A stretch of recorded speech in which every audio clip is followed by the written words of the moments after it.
Wowe rero ushaka gutunga iby'agaciro, wowe ushaka kumenya iyi Pi Network ni iki, kurikira ikiganiro cyanjye cyose urinde ukirangiza ntikigucike cyose, urasobanukirwa.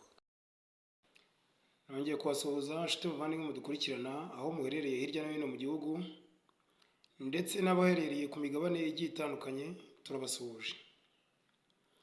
Kudukurikirana kwanyu ni iby'agaciro ndetse ni n'iby'ingenzi, niyo mpamvu tubashimira umunsi ku munsi.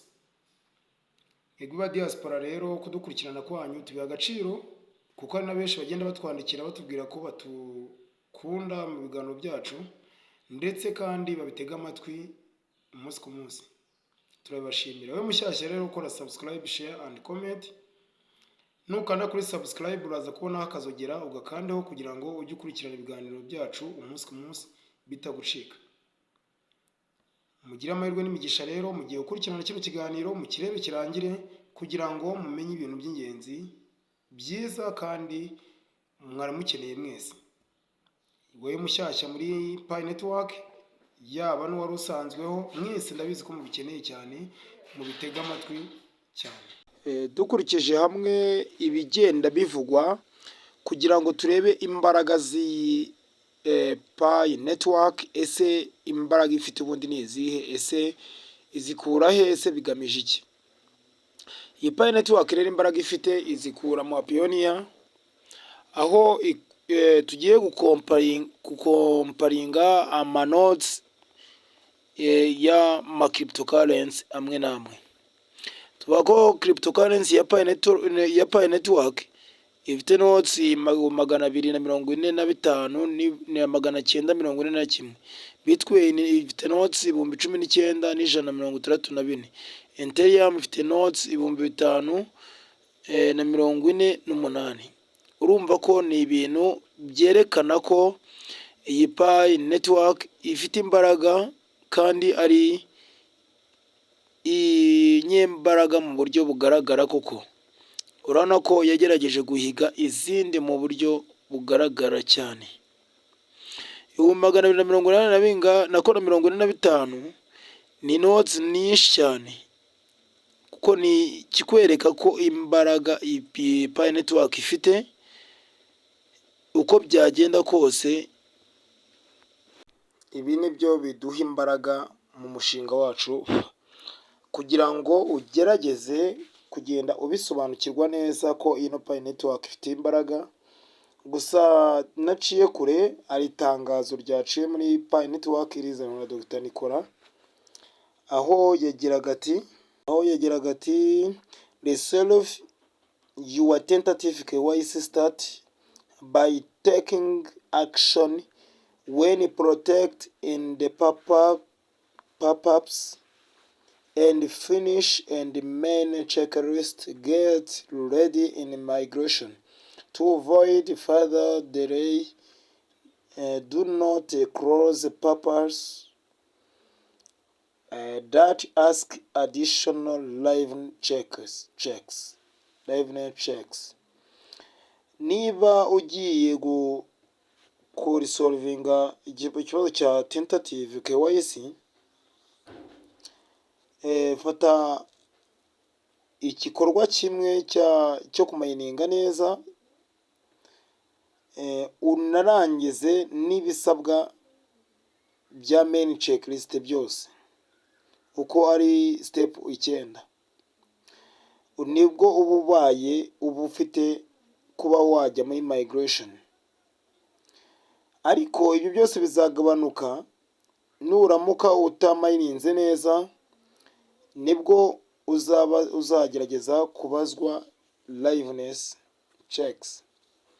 Iyi liveness ni uburyo bwajeho ushyiramo isura yawe mu buryo bwabugenewe, ukabasha kuba wakemererwa kuba wava muri tentative, cyangwa ukabasha kuba wakemererwa kuba wabona KYC yawe. Urumva rero ntabwo ari ibintu biza gutyo gusa ngo uhite uvuga ngo ndamayininga, ngo uhite mvuga ati ndarata nyibona kano ka mwanya.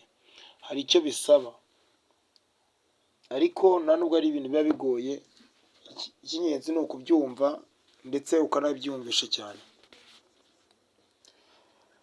tukomeje tukagenda rero dusanga hari tima yari ibintu yavuze wow.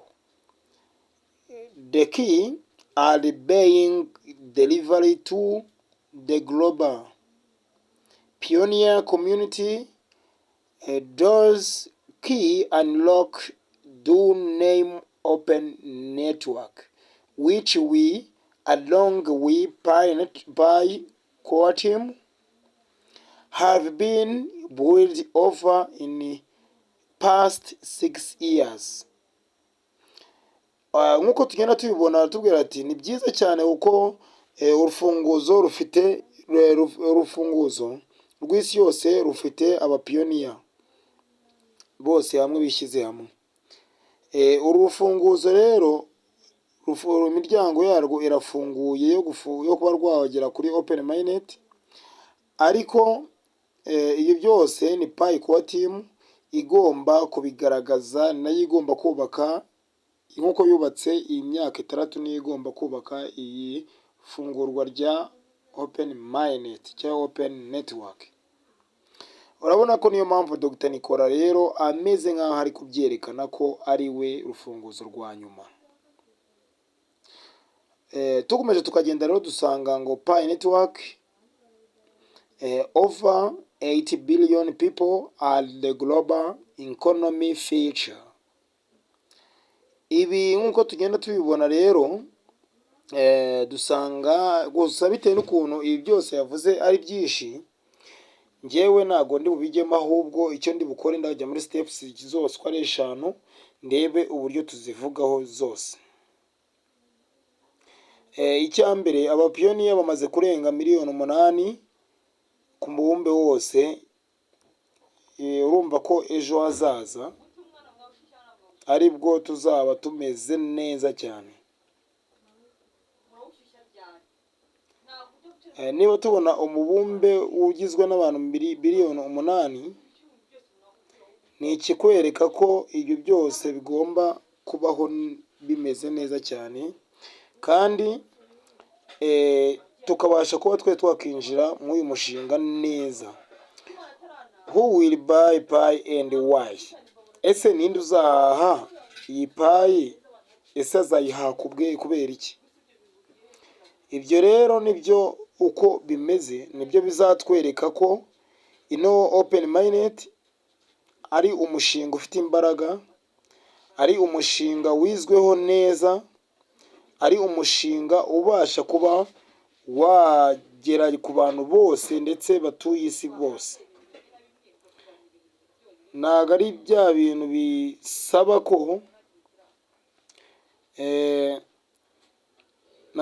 bisaba ko ushobora kuba wakoresha ino Pi network ndetse ikaba itazahahirwa. Atubwira ati 660 zose bakoresha Pi network. Mwitangira ino digital coins. Ibyo rero nibyo bizakwereka ko uyu mushinga ari umushinga wizweho, ndetse iyi application izabyara amafaranga uko byagenda kose. Atubwira ati what if million of people sell Pi? Ese turamutse zino miliyoni za bano bantu bose baramutse baguze Pi, baramutse bagurishije Pi, ese byaba bimeze gute byo? Iki kintu ujya ukibaza wowe? Ese ibyo bintu wowe ujya byibaza ko byashoboka? Ese ujya ubyibaza ko byagira imbaraga nabyo? Ibyo byose rero mwe nk'uko mubyumva, nongeye kubibutsa ko ino Pi network ihagaze agaciro ka Pi imwe, aho ihagaze ku giciro $114,159 by'amadolari y'Amerika. Aya mafaranga rero ni amafaranga meza, kandi ni amafaranga agiye guhindura isi, ni amafaranga agiye guhindura ubuzima bw'abantu bwa benshi. We mushyakira wifuza gukorana n'ino faranga, wanyandikira inbox cyangwa ukanyandikira muri comment, ukabasha kuba wabona buri kimwe cyose kandi ku mwanya wacyo, kuko uko byagenda kose biba bifite impamvu yuko uyu mushinga babasha kuba barawuzanye kugira ngo ubashe kuba wagira umumaro bose. Ariko nanubwo ni ibintu bigoranye kubera ko akenshi iri faranga ryo risaba kumayininga gusa, nta kindi kintu bagusaba. Ariko aho izindi cryptocurrency zisa nk'izigoranyeho, iyi yoyo yarabyoroheje rwose, isa nkaho isobanutse cyane. Urumva ko rero kugurisha bizaba, kugura bizaba. Tubwira ati noneho Pi network and business an economy revolution. Ese ino Pi network na business, ese economy yo izagira revolution cyangwa iterambere gute? Iki kintu wowe ujya ukibazaho neza. Tubwira ati ngo business are not just in buying Pi, but key drive and the ecosystem, unlocking customer potential with tens and millions of users in Pi network ecosystem. Urumva ko ni ibintu nyaboneka byiza cyane cyane. Nkuko twagiye dukomeza rero, twabonye ko step ya mbere yanditse ati who will buy Pi and why. Ninde uzagura cyangwa uzagurisha izi Pi coin, cyangwa ese azazigura kubera iki? Iyo yari step rero. Ese reka turebe niba ino cryptocurrency ishobora gukurikirwa cyangwa yenda ifite abanyamuryango miliyoni 60. Urumva ni gute iryo soko ritazaba rigari?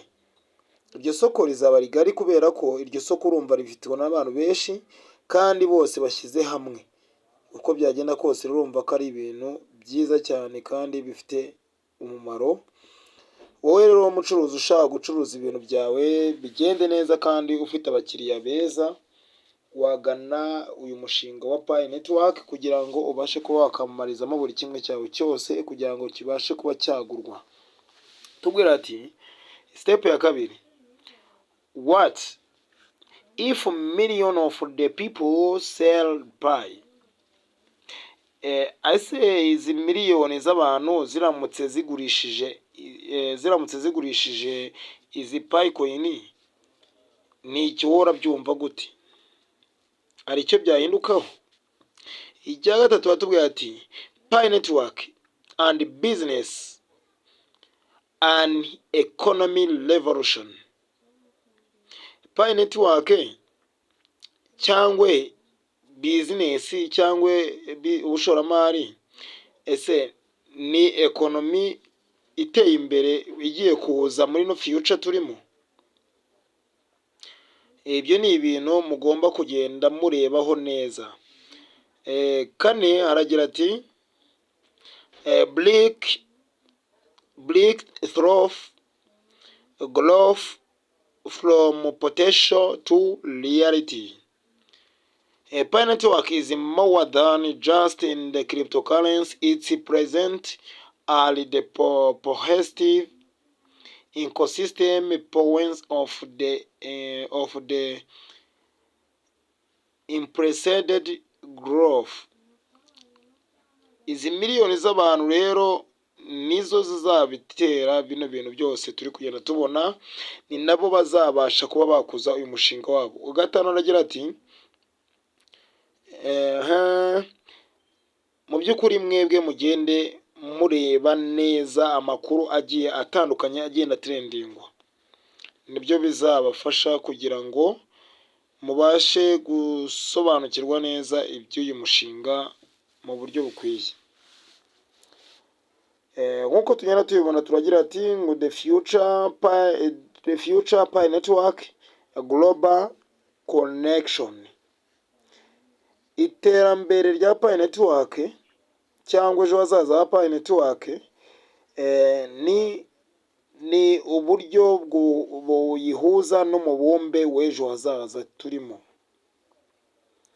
urumva ni ibintu by'ingenzi kandi byiza. Ibi bintu rero wowe nubikurikira ukavuga ati ibi reka mbikurikire kugira ngo bigire icyo bimarira, bizakugira umumaro. Ariko nubikurikira udashyizeho ingufu nabyo nta mumaro bizakugirira, kubera ko akenshi icyo uhaye umwanya nicyo kikubera icy'agaciro, kuko agaciro kawe nibyo wowe ufite. Iyi payi rero nuyifata nk'aho utayifite nta kizakumarira, kuko iyi ni bizinesi. Iyi ni bizinesi kandi ifite intego yayo igomba kugenderaho.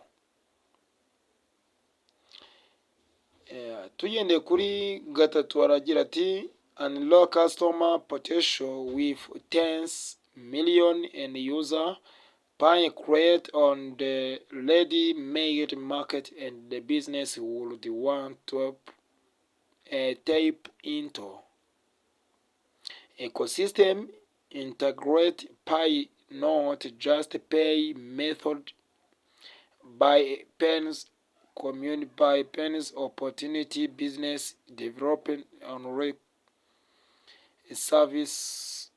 service. Urumva ko ni iyi business nyaboneka, Pi open network, the gateway and the global economy. Pi network is just trading platform and the harm economy individually, business and global economy. Urumva ni byiza cyane uko urumva iyi Pi open mainnet nimara gufungurwa, gateway and the global economy. Ese urumva ni iki kiziyongera kuri ino economy igizwe n'isi yose?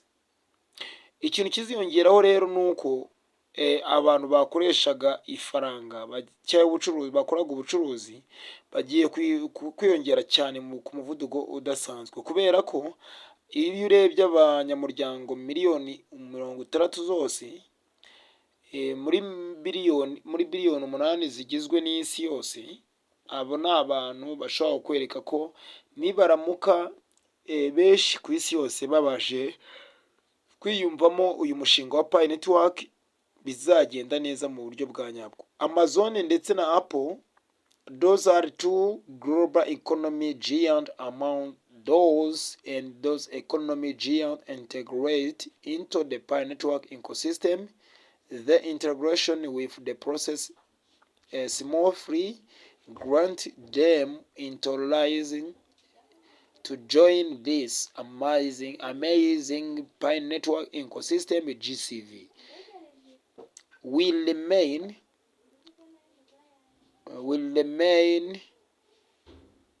of this Pi. Atubwira ati ino Apple ndetse ni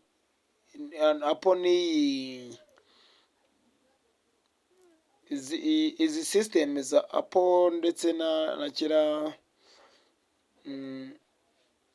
n'uriya mushinga wundi twari tubonye batubwira ko iriya mishinga yamaze kwerekana ko iri kugurisha cyangwa wenda iteguye kugurisha nyuma ya open mainnet mu ma Pi coin muri system zayo, iyo bita Amazon ndetse na Apple. Urabizi ko Amazon ni imwe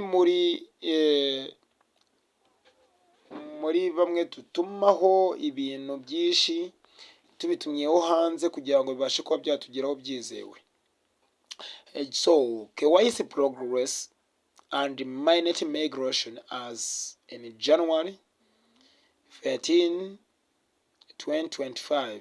In total, 9,219,770 nibyo bimaze kuba byabona migration, urumva ko harabura igihe gitoya cyane kugira ngo tubashe kuba twakinjira muri cya gihe cyacu twihaye. Urumva ko ni ikintu cyiza cyane. Numara kubona rero Open Minded bayo umenye ko iyi modoka izaba iri mu bwoko bw'imodoka ugiye kujya utunga z'agaciro ndetse za made new. Urumva uko izi mode nshya ziza ni nako nawe uzatunga iby'agaciro bitewe n'ukuntu uzaba ufite amafaranga n'undi yo kubigura. Ariko ubusanzwe nta mafaranga namwe wari ufite, ariko kubera ko wahaye umwanya ino Pi Network ndetse ukayumva neza, ukizera igiciro cyayo cy'ibihumbi 314 n'$159 by'amadolari y'Amerika, ibyo ngibyo byose iyo ugiye kubishyira mu manyarwanda ubona ko ari amafaranga menshi cyane. Niyo mpamvu byose twe bigenda bitwadaputa kuba twabikoresha. Urumva ko ntabwo ari ikintu cyiza gutyo ngo uhite uhubukira. So Doricine yanditse ku rubuga rwe ashimira d'abord abantu bamufashije ndetse bo muri Afurika kuba baragerageje kwitanga mu buryo bumwe cyangwa ubundi, bakagerageza guharanira gushyigikira GCV ndetse bakanayisobanurira abapiyoniya benshi kugira ngo babashe kuyumva. Ndetse nk'uko mwagiye mubibona zino P-Fest zagiye zitambuka, zagiye zerekana neza ko iri faranga turamutse twifashishije GCV byakunda cyane. Abantu rero 300 nibo babashije kuba bacuruza muri GCV. Mu minsi 60 nibo babashije kuba bakurikiza ayo mabwiriza ya GCV. Nicyo cyerekana ko n'ubundi Open Minded iri vuba, kuko urumva niba igiciro cyacu ni Dr. Nicolas yaravuze ati nitwe tuzacyishyiriraho nk'abapiyoniya, tukabona GCV ihita itwereka ko ibintu byinshi bigiye guca mu mucyo kandi bigiye gukunda neza cyane. Urumva ko buri umwe wese ajya yicara avuga ati ejo n'ejo bundi ndi mu bantu bagiye kuba umuherwe, ndi mu bantu bagiye gukira kubw'uko nunze iby'agaciro cyane. Urumva ko ni ibintu byoroshye kandi wowe ubwawe ugomba guha umwanya. Gusa ibyo byose ubikora ufite uburyo uri kubitekerezaho, ntabwo ari ubikora uhubutse. Kandi ikintu cyose ntabwo ukongera kubabwira nyaboneka, wowe ntuhabwa KYC, gerageza ubanze ucekinge neza main checklist muri step zose uko ari 6 cyangwa 5 zibanziriza KYC. Ubanze ucekinge, ndetse numara kuzicekinga neza ubanze urebe uvuga ati se ino KYC aho iyo nyihubukire nsanga nyujuje nabi, wakegera umuntu wayujuje akabasha kuba yamfasha. Icyo kizaba ari igitekerezo cyiza cyane kandi cy'ingenzi. Urumva rero niyo mpamvu iyo yose nubitekereza gutyo uzajya mu mubare umwe w'abantu bazabona migrate. Izino migration akenshi iyo uzifite nibwo uzaba wemerewe kuba wakoresha aya mafaranga yawe muri after Open Minded. Ariko izi condition ibyo byose ngewe uburyo mbitekereza rino faranga rizakoreshwa, bazadushyiriraho très bien dame. Merci pour tout ce que vous faites. Puisse Dieu vous les rendre abondante force et vous assure un continu si c'est voilà GCV.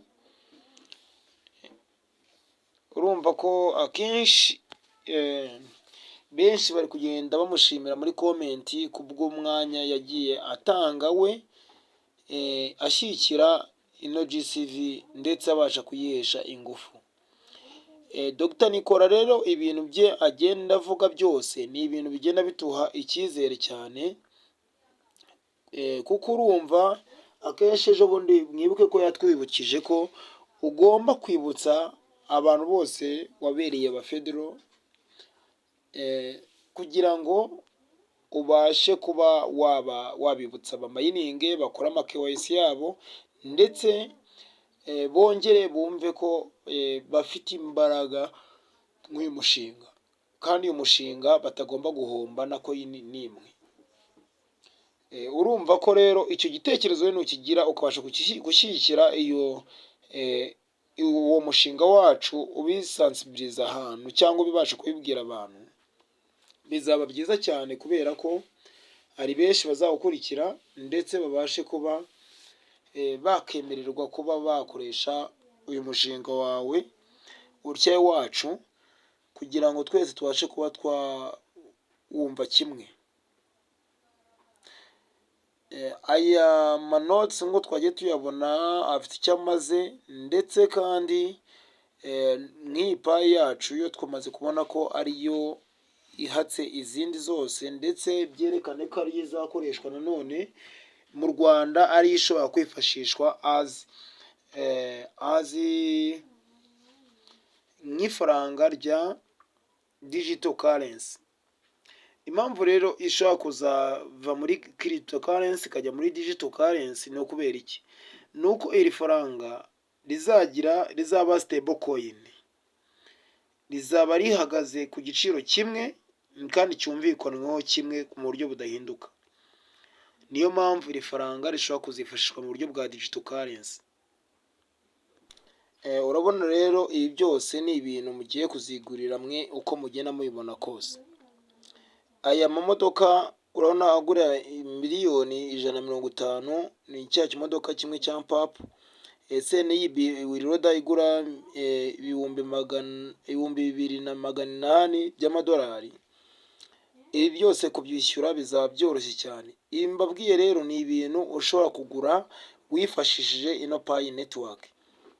Ibi byose rero kampani yacu izabibatumirizaho, kubera ko kampani yacu niyo kampani ushobora kubona yizewe cyane, ikora ibintu ushobora gutumizaho ibintu ubitumye hanze, ndetse bikabasha kuba byakugeraho byuzuye neza cyane. Urumva ko rero irizewe. Tugira uburyo bw'inzira zica mu mazi, ndetse n'inzira zica ku butaka, ndetse n'inzira zica mu kirere. Ibi byose tugenda tuzikoresha kugira ngo tubashe kubagezaho serivisi zacu. Ni RU Construction Limited, ndetse tubasha no kuba twakubakira abantu amazu, twagurira n'ibibanza, kugira ngo babashe kuba baba mu nzu bifuza kandi igendanye n'igihe cyabo ndetse n'urwego bariho.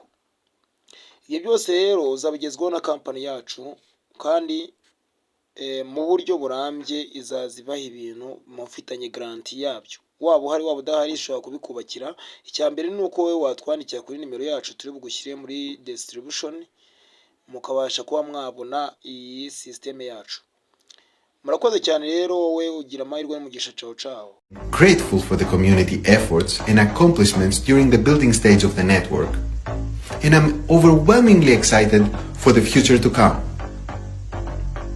Open Network is not the final destination of the current Pi experience. It's an important and crucial next step. With this launch, many more utilities can come to life, because Pi will be more seamlessly integrated into the real world. The possibilities are endless. Some utilities are currently blocked due to the enclosed phase, but with the open network, those utilities will be able to flourish. For instance, we can connect Pi apps with traditional mailing services for shipping goods, or more easily integrate with other established Web 2 and Web 3 networks. This is incredibly exciting for expanding the accessibility and adoption of Pi into the mainstream.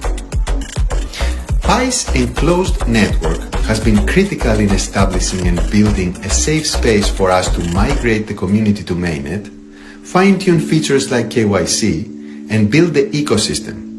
Since then, we've experienced incredible success and global support, and we're excited to see how much more we can grow as we open the network.